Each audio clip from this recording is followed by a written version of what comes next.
Transport avocado from Kenya to South Africa is expensive. For instance, when we needed to send a consignment worth 100 USD, being charged 200 USD. At the moment, I can get a container into Dubai in 4 days. I can get a container into China in 20 days. I can get a container to Bombay in 10 days. But if I want to ship a container of avocados to South Africa by sea, 30, 40, maybe 50 days, because it goes via. Why? Between the different regions, there's still quite a lot of barriers that are being imposed by different governments, and that slows down the movement of goods. If we had a synergy, the two economies will benefit greatly. South Africa and Kenya in particular have got a lot to offer the world from a skilling perspective, and I think that can do and go quite a long way in terms of beginning to dampen the issues of unemployment. The DSTV business, which is part of the MultiChoice Kenya business as well as the GoTV Kenya business, has had a tremendous impact in the country, where we have contributed about 8 billion in GDP uplift in the country. Intra-Africa trade only accounts for 19%. 19%. If you compare to the EU, which is doing close to 70% of intra-EU trade, we have a lot of opportunities ahead of us. Let us make it happen. It's not a zero-sum game, and I think there is room in that space for deepening collaboration.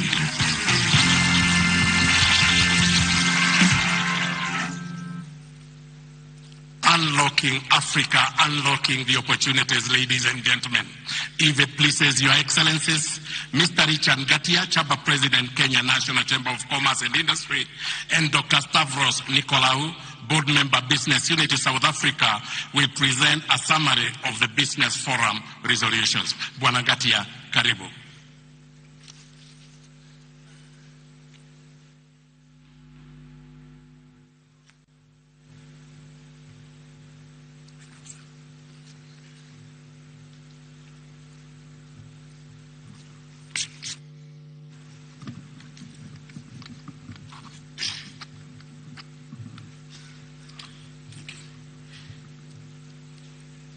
Your Excellency, the President of the Republic of Kenya, Your Excellency, the President of the Republic of South Africa, distinguished delegates, ladies and gentlemen, good afternoon.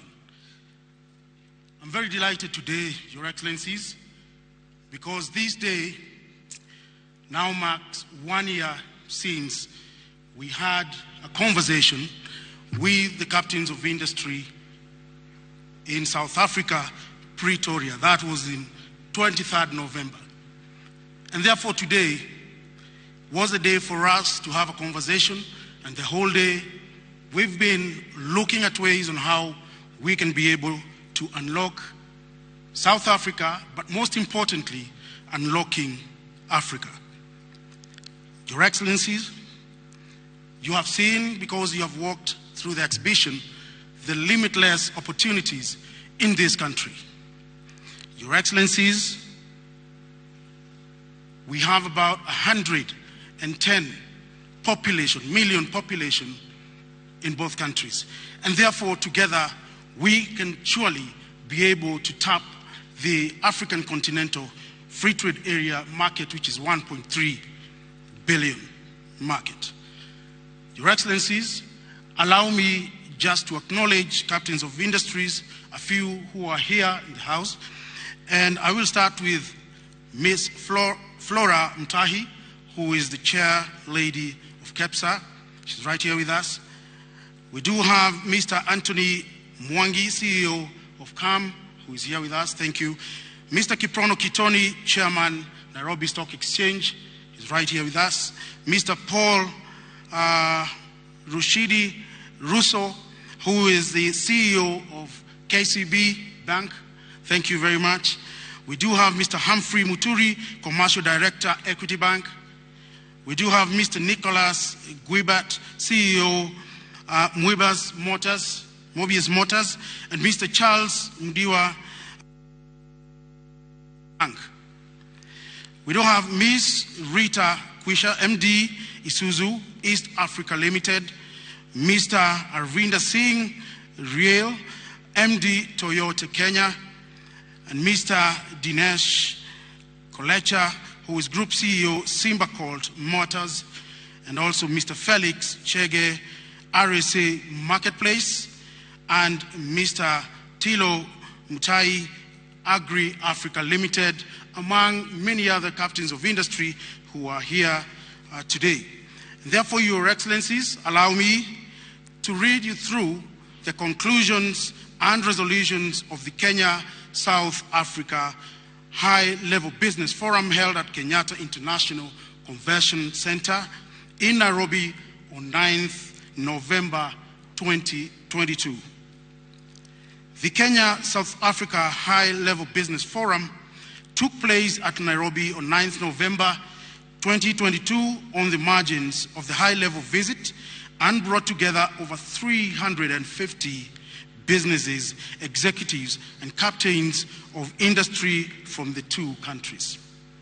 The forum was held under the theme Unlocking Trade and Investment, Potential and Deepening Mutual Cooperation between Kenya and South Africa.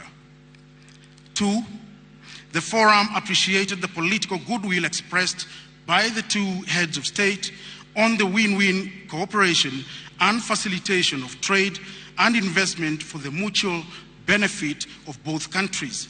The forum took note of the recognition accorded to the private sector by the two governments and agreed to regularly engage in an atmosphere of mutual trust and respect. They called on the two governments to exercise this goodwill to support development of regional infrastructure projects.